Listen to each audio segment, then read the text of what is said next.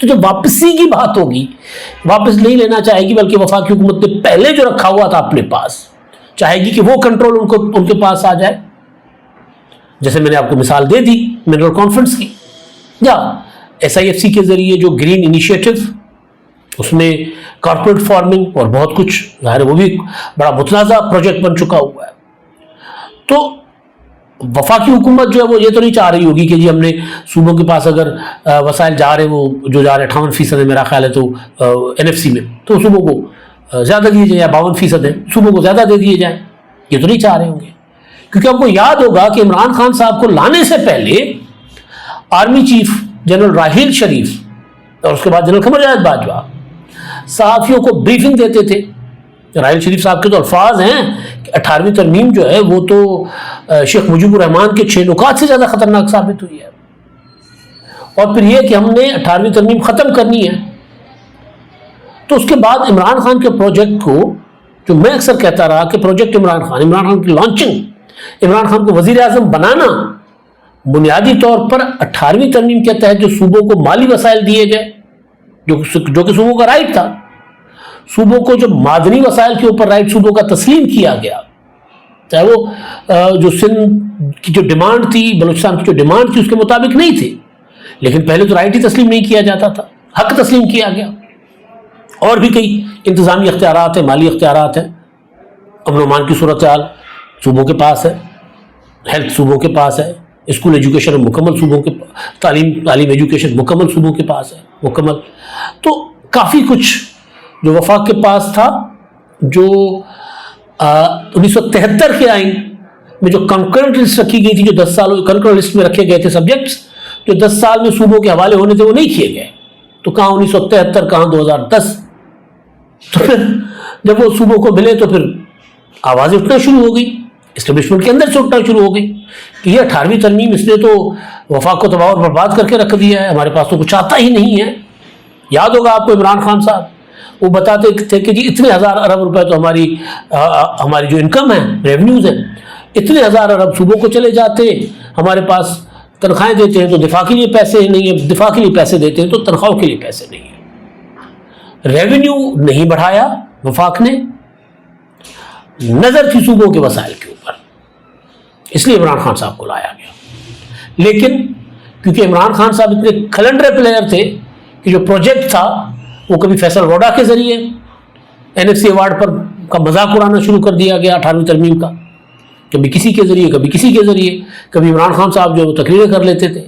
یعنی بجائے اس کے کہ پہلے بیٹھ کر ذرا مذاکرات کر کے، بات چیت کر کے، چیزیں رکھ کے سامنے کہ یار اس پر بات ہو سکتی نہیں ہو سکتی، پہلے ہی کنٹروورشل کر دیا تھا اس معاملے کو، جو کہ بعد میں بھی ہونا ہی تھا.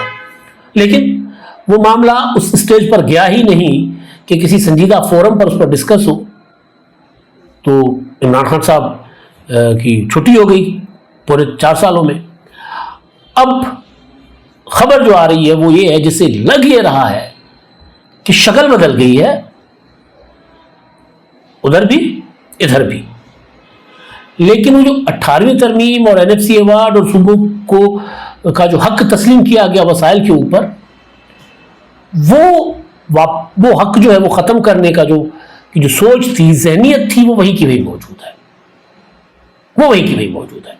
تو اگر یہ جو خبر ہے ٹھیک ہے، اور پھر اس پر ظاہر ہے صوبے اپنا انپٹ دیں گے، تو میں یہ بات وثوق سے کہہ سکتا ہوں، کہنے کی پوزیشن میں ہوں کہ صوبے نہیں لگتا کہ جو چاہا جا رہا ہے اس کی سپورٹ کریں گے. تو ظاہر ہے پھر صوبے کسی اور اس سے انکار کر دیں گے. تو اگر زبردستی صوبوں سے بات منوانے کی کوشش کی جائے گی کہ وہ NFC میں وسائل میں اپنا شیئر سرنڈر کریں، تو پھر نیا کٹا کھل جائے گا، نئی صورتحال پیدا ہوگی. پھر وہ صورتحال ممکن ہے کہ جو سندھ میں کینارز کے خلاف ایک لاوا پکا ہوا ہے، جو گرمی ہے، وہ شاید بڑھا دے پاکستان کی وفاقی سیاست میں بھی، اس کا جو ہے وہ زیادہ شدت آ جائے اس ساری صورتحال میں، صوبائی خود مختاری کے حوالے سے، صوبوں کی مالی وسائل کے حوالے سے. آپ دیکھیں نا KPK میں علی بن گنڈا پر ایک بل لائے منرلز کے اوپر، تو PTI کے اندر ہی جھگڑا شروع ہو گیا کہ جی یہ تو سارا کا سارا اٹھا کے وفاق کو دینے کی کوشش کر رہے ہیں لیمن گنڈاپور صاحب، اور ٹائمنگز جو ہیں وہ منرلس کے اوپر کانفرنس کا ہونا، بل کا آنا، تو یہ ساری ٹائمنگز یہی بتا رہی ہیں کہ کچھ نہ کچھ کہیں نہ کہیں پس پردہ چل رہا ہے۔ آغاز کے پی کے سے ہوا ہے، آگے چل کر باقی صوبوں میں بھی کوئی اس طرح کی کوشش کرنے کی کوشش کی جا سکتی ہے۔ آخری چیز ہے جی مہک ملک صاحبہ، جی بڑے مشہور رقاصہ ہیں اور دنیا ان کی دیوانی ہے، کروڑوں ان کے پرستار ہیں، اور پنجاب کا وہ علاقہ، ویسے تو پورا کا پورا پنجاب، لیکن جس کو جانگلی بیلٹ کہتے ہیں، فیصل آباد، سرگودھا اور یہاں تک آتے ہوئے یہ جو بہاول نگر بہاولپور کا علاقہ ہے، اکھاڑے کا علاقہ، یہ سارا بیلٹ اور لاہور تک۔ لیکن پاپولر وہ ہر شادی جو کسی امیر کی ہوتی ہے، جو ایک شادی پر کروڑوں روپے خرچ کرتے ہیں، ان کی کوشش یہ ہوتی ہے کہ مہک ملک جو ہیں وہ وہاں پر آ کر ڈانس کریں، اور مہک ملک کے اندر فنکارانہ تمام صلاحیتیں ہیں، بڑا خوبصورت ڈانس بھی کرتی ہیں، بڑے خوبصورت جیسچرز بھی دیتی ہیں۔ وہ پچھلے دنوں کچھ مولوی حضرات ان کے ساتھ، ان کی تصاویر تھی، لوگوں نے اس کے اوپر ان کو ٹرول کیا تھا مولوی حضرات کو، وہ ان کے بچپن کے کچھ دوست بھی تھے، تو ایک ہی علاقے کے گلی محلے میں کھیلے بڑے ہوئے۔ طارق جمیل صاحب کے حوالے سے بھی ان کی کافی ساری چیزیں سامنے آئیں، کیونکہ وہ دوسرا پھر تبلیغی جماعت میں بھی مہک ملک صاحبہ جو ہے وہ انہوں نے ان کی انٹری نظر آئی، تو اب ان کے اوپر ایک مقدمہ ہو گیا۔ وہ مقدمہ ہوا ہے منڈی ازمان کا ایک گاؤں ہے، وہاں پر کوئی شادی تھی کسی بااثر شخص کی، سرکاری ملازمین بھی موجود تھے۔ الزام یہ ہے کہ جی مقدمہ ایمپلیفائر ایکٹ کے تحت ہوا ہے، ساتھ ساتھ الزام جو بتایا جا رہا وہ یہ ہے کہ مہک ملک صاحبہ وہاں اوریانی پھیلا رہی تھی، وہاں پر انہوں نے کم کپڑے پہنے تھے اور وہاں پر وہ ڈانس کر رہی تھی، لہٰذا ان کے اوپر فحاشی اور اوریانی پھیلانے، اور پھر کوئی مجموعی طور پر کوئی 35 افراد نامزد ہیں، ان کے اوپر ایمپلیفائر ایکٹ کی خلاف ورزی، یعنی لاؤڈ اسپیکر کا ایکٹ ہے، اس کی خلاف ورزی کا مقدمہ درج کر لیا گیا ہے، مہک ملک کے ڈانس کے اوپر مقدمہ۔ میں سے زیادہ کچھ نہیں کہوں گا، اب تک کے لیے اتنا ہی، اللہ حافظ۔